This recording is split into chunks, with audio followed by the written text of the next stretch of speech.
ದೇಶಪಾಂಡೆ ಅವರು.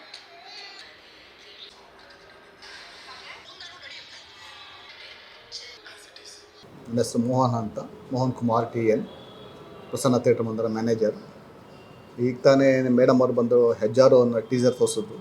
ಭಾಳ ಸೊಗಸಾಗಿದೆ. ರಾಮ್ಜಿ ಪ್ರೊಡಕ್ಷನ್ ಕಿರುತೆರೆಯಲ್ಲಿ ಅವರು ಮಾಡ್ತಾ ಇರ್ತಾರೆ. ಈಗ ಸಿನಿಮಾ ತೆರೆಯಲ್ಲೂ ಒಂದು ಹೊಸ ಪ್ರಯತ್ನ ಮಾಡಿದ್ದಾರೆ. ಹೊಸ ಹೀರೋಯಿನ್ನು, ಆಮೇಲೆ ಅಳಬ್ರು ದೇಶಪಾಂಡೆ, ನವೀನ್ ಕೃಷ್ಣ, ಇನ್ನೇನು ಒಳ್ಳೆ ಎಕ್ಸ್ಪರ್ಟ್ಗಳೇ ಇದ್ದಾರೆ. ಚೆನ್ನಾಗಿ ಬಂದಿದೆ ಟೀಸರ್, ಚೆನ್ನಾಗಿ ನೋಡಿದ್ವಿ. ಒಳ್ಳೆ ತಾಯಿ ಸೆಂಟಿಮೆಂಟಲ್ಲಿದೆ, ಚೆನ್ನಾಗಿದೆ. ಖಂಡಿತ ಅನ್ಸೋದೇ ಇಲ್ಲ, ಹೊಸಬ್ರು ಅನ್ಸೋದೇ ಇಲ್ಲ. ಹೀರೋ ಹೊಸಬ್ರು ಇರ್ಬೋದೇನೋ ನಮಗೆ, ಬಟ್ ಮಿದ್ದರೆಲ್ಲ ಅಳುಬ್ರೇನೆ ಅಲ್ವರಾ. ಆದರೂ ಅವರು ಹೊಸಬ್ರು ಅನ್ಸಲ್ಲ ನಮಗೆ. ಅವರ ಮೇಕಪ್ ಆಗಲಿ, ಅವರ ಆ್ಯಕ್ಟಿಂಗ್ ಆಗಲಿ, ನೋ ಚಾನ್ಸ್. ಹೊಸಬ್ರು ಅಂತ ಹೇಳೋಕ್ಕೆ ಚಾನ್ಸಸ್ ಇಲ್ಲ. ಚೆನ್ನಾಗಿ ಮಾಡಿದ್ದಾರೆ. ಫೈಟಿಂಗ್ ಅಷ್ಟೇ.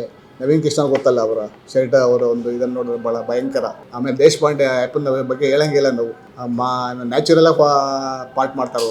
ಏನು ಹೋಪ್ ಇದೆ, ಚೆನ್ನಾಗಿ ಪಿಕ್ಚರ್ ಚೆನ್ನಾಗಿದೆ, ಜನ ಬಂದೇ ಬರ್ತಾರೆ. ಬಟ್ ಜನಕ್ಕೆ ಪಬ್ಲಿಸಿಟಿ ಆಗಬೇಕು ಅಷ್ಟೇ. ಪಬ್ಲಿಸಿಟಿ ಮುಖ್ಯ ಈಗಿನ ಕಾಲದಲ್ಲಿ. ಈ ಚಾನಲ್ ಮಾಧ್ಯಮ ಮುಖಾಂತರ, ಚಾನಲಲ್ಲಿ ಮುಖಾಂತರ ನೀವು ಇದು ಮಾಡಿದ್ರೆ ಬಂದೇ ಬರ್ತಾರೆ ಜನ. ಮುಂಚೆ ಎಲ್ಲ ಗೊತ್ತಿತ್ತಲ್ಲ ನಿಮಗೆಲ್ಲ, ಪಬ್ಲಿಸಿಟಿ ಜಾಸ್ತಿ ಇತ್ತು, ಮಾಧ್ಯಮ ಮುಖಾಂತರ ಎಲ್ಲ ಪಬ್ಲಿಸಿಟಿ ಮಾಡ್ತಾಯಿದ್ರು.